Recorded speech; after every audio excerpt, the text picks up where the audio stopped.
আসসালামু আলাইকুম ওয়া রাহমাতুল্লাহি ওয়া বারাকাতুহু। نحمده ونستعينه ونستغفره ونعوذ بالله من شرور أنفسنا ومن سيئات أعمالنا. من يهد الله فلا مضل له ومن يضلله فلا هادي له. ونشهد أن لا إله إلا الله وحده لا شريك له. ونشهد أن سيدنا وحبيبنا ومولانا محمدا عبده ورسوله الذي أرسله بالحق بشيرا ونذيرا وداعيا إلى الله بإذنه وسراجا منيرا. فقد قال الله تعالى في كلامه المجيد وفي فرقانه الحميد. أعوذ بالله من الشيطان الرجيم. بسم الله الرحمن الرحيم. يا أيها الذين آمنوا اتقوا الله وقولوا قولا سديدا. وقال تعالى إن الله وملائكته يصلون على النبي يا أيها الذين آمنوا صلوا عليه وسلموا تسليما. اللهم صل على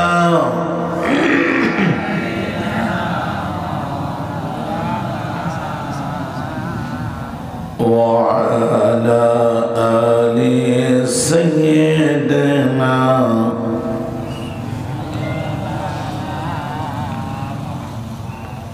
بلغ العلا بكماله كشف الدجى بجماله حسنت جميع خصاله. صلوا عليه. مشرق حب محمد مطلع دیوان ما مطلع خورشید شکاش سینه سوزان ما بلغ العلا بکماله كشف الدجى بجماله حسنت جميع خصاله. صلوا عليه. اللهم آمين.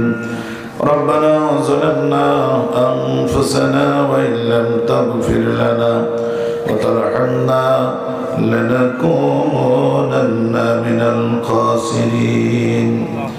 رب العالمين ঐতিহ্যবাহী পাবনা জেলার অন্তর্গত সুজানগর থানাধীন চরপাড়া খানবাড়ি জামে মসজিদের উন্নতি কল্পে আয়োজিত 11তম তাফসীরুল কোরআন মাহফিলে বসে তোমার হাবিবের শানে কয়েকবার দরুদ এবং সালাম পড়েছি।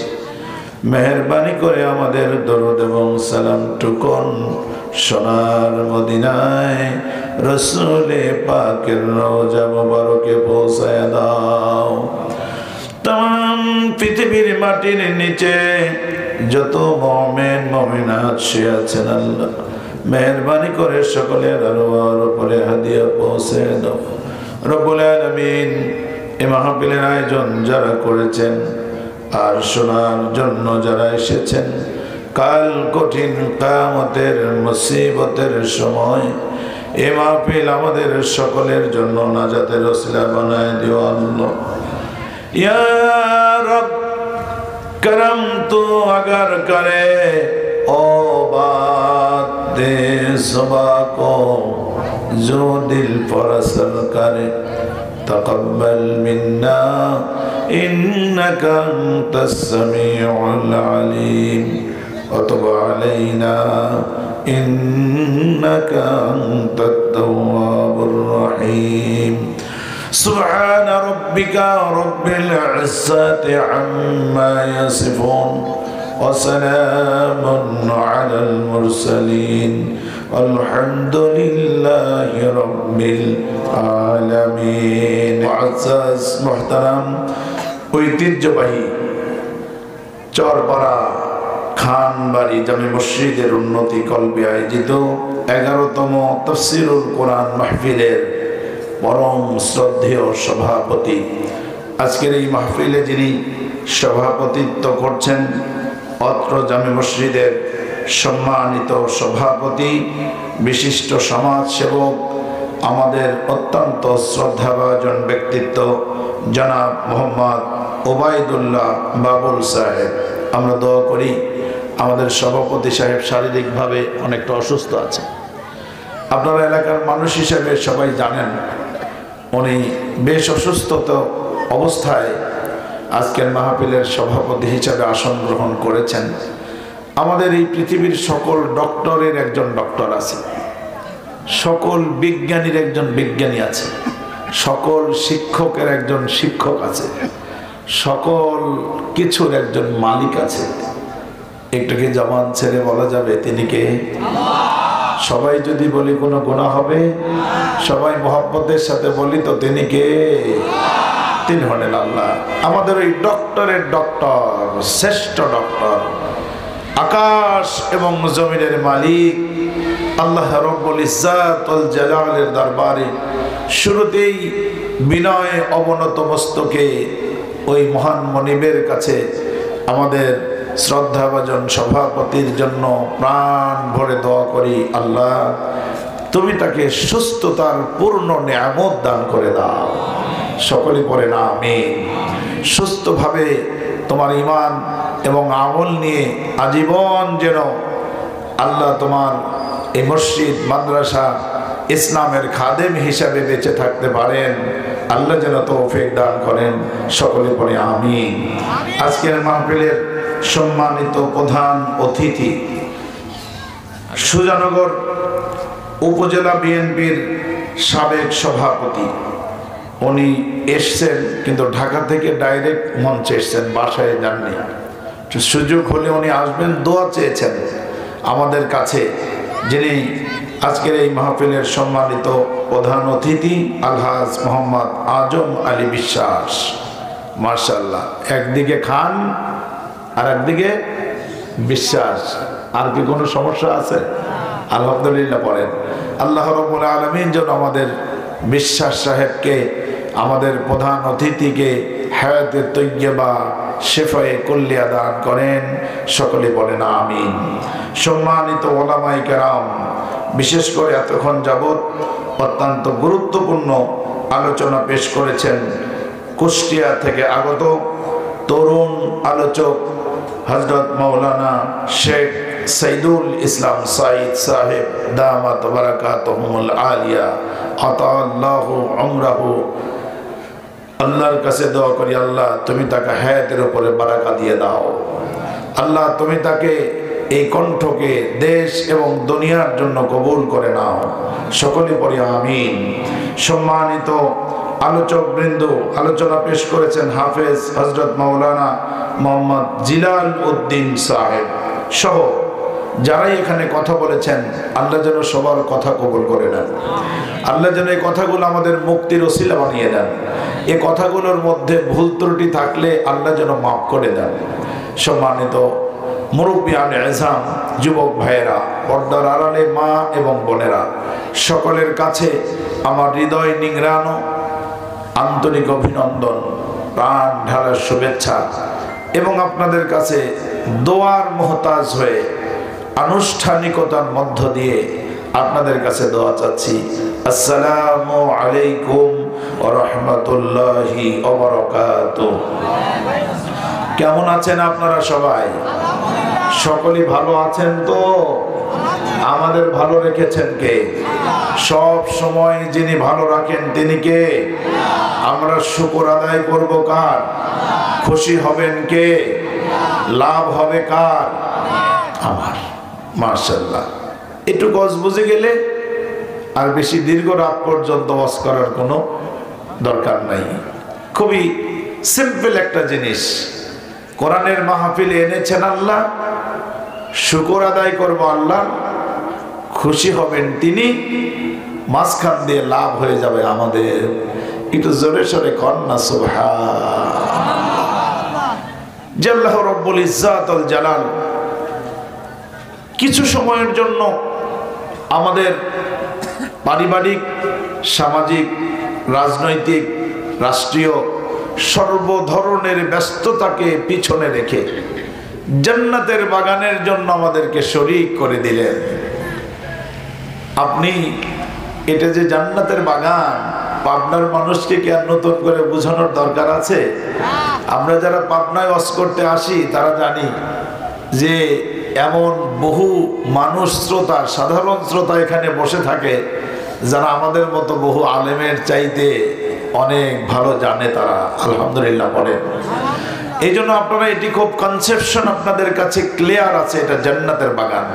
তবে একটা তথ্য দিয়ে যাই, বিশ্বনবী পৃথক পৃথক হাদিসে 3টি জায়গাকে জান্নাতের বাগান বলেছেন। নাম্বার 1, পৃথিবীর সকল মসজিদ, বিশ্বনবী বলেন ওটা বাইতুল্লাহর অংশ। হিয়া রওজাতুম মিন রিয়াজিল জান্নাহ, ওই মসজিদগুলো হলো জান্নাতের বাগান। মসজিদে ঢোকো মানে আল্লাহর জান্নাতে ঢুকে যাও। সুবহানাল্লাহ, মজা করে কইতে পারলেন না? মানে জান্নাত যে আপনার বাড়ির কাছে, ওখানে ঢুকলেই জান্নাতে ঢুকে যাওয়া। আওয়াজ করে বলেন না সুবহানাল্লাহ। কি সৌভাগ্য আমাদের। আরেকটি জায়গা হলো মাজালিসুল ইলম, হিয়া রওজাতুম মিন রিয়াজিল জান্নাহ। বর্ণনা করেছেন the 4th caliph of Islam Asadullahil Ghalib. আমাদের মতো ঠুনকো ইমানদার নয়, আমাদের মতো সাধারণ ইমানদার নয়। ইসলাম, ইসলামী আন্দোলনের জন্য নিজের জীবনকে বাজি রেখে আল্লাহু আকবার ধ্বনি দিয়ে সামনে চলেছেন, কোনোদিন পিছনে চলতে জানে না। ঠিক কিনা বলেন? সেই 4th caliph of Islam সাইয়্যিদুনা Ali কাররামাল্লাহু ওয়াজহাহুর বর্ণনা যে পৃথিবীর যেই ময়দানে কোরআনে কারীমের বয়ান চর্চা হয়, ওই মজলিসটা কোনো সাধারণ মজলিস, মাঠ প্রাঙ্গণ থাকে না। ওটা ডাইরেক্ট হিয়া রওজাতুম মিন রিয়াজিল জান্নাহ, ওটা আল্লাহর জান্নাতের বাগান হয়ে যায়। তাহলে তো আমরা বলতেই পারি আমরা কয়টা জান্নাতের মাঝখানে আছি? না, 3টা, আরেকটা বলি নাই, 2টা বলছি। কয়টা জান্নাতের মাঝখানে? 2টা। একটা হলো মসজিদ, আর একটা হলো মজলিস, মাহফিল। এই 2টা হলো জান্নাত। ইন্টারেস্টিং একটা খবর জানিয়ে রাখি, দেখি আপনাদের সাথে কথা বলা চলবে নাকি চলবে না, পারবো নাকি পারবো না। অলমাইটি নোস, আল্লাহু আ'লাম। একটু বুঝে নেই। বিশ্বনবী জানাচ্ছেন, ও আমার গোলাম, ও আমার উম্মাত, শুনে রাখো, তুমি তো জজ ব্যারিস্টার, তুমি তো মন্ত্রী, প্রধানমন্ত্রী, প্রেসিডেন্ট হতে পারো নাই, তোমার জন্য তো কোনোদিন লাল গালিচা বিছানো হয় নাই, লাল গালিচার সম্বর্ধনা তোমাকে দেওয়া হয় নাই। তবে দুনিয়ার মধ্যে জান্নাতের বাগান মাজলিসের দিকে যখন তুমি হাঁটি হাঁটি পা পা করে রওনা হয়েছো, হাফফাতুমুল মালাইকা, আল্লাহর অগণিত ফেরেশতা মণ্ডলী এসে এই জমিনটুকুর মধ্যে লাল গালিচার বিছিয়ে দিয়ে আমাদেরকে জানিয়ে দেয়, আহলান সাহলান মারহাবান, তোমরা যেহেতু দুনিয়ার জান্নাতের বাগানে প্রবেশ করেছো, আল্লাহকে চিৎকার করে ডাকতে থাকে, আল্লাহ দুনিয়ার জান্নাতের বাগানে যারা এসেছে, আল্লাহ তুমি ইয়াউমাল কিয়ামতের কঠিন ময়দানের কোন পরীক্ষা হিসাব ছাড়া আল্লাহ ওদের জন্য স্থায়ী জান্নাত বরাদ্দ দিয়ে দাও।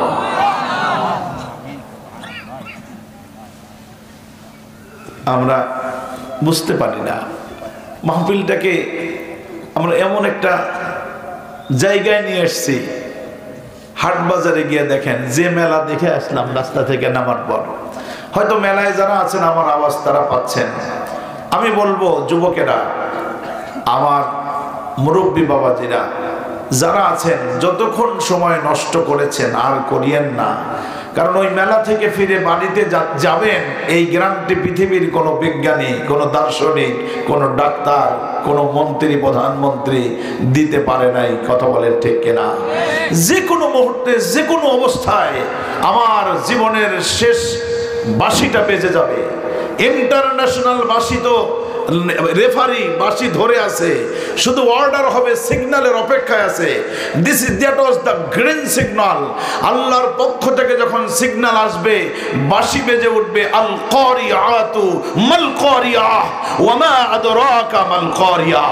জবান ছেড়ে পড়েন আল্লাহু আকবার। শুধু অপেক্ষা, গ্রিন সিগন্যাল ধরে আছে, যে কোনো মুহূর্তে।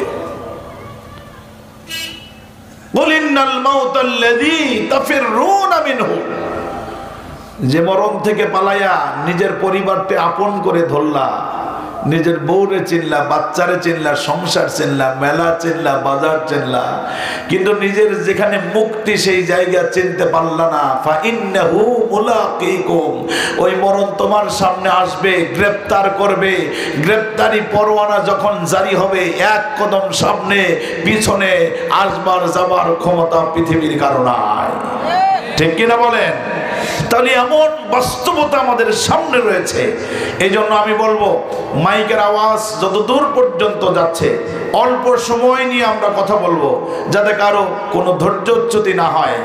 আমি আপনাদের ব্যাপারে যথেষ্ট কনসাস আছি, সচেতন আছি ইনশাআল্লাহ।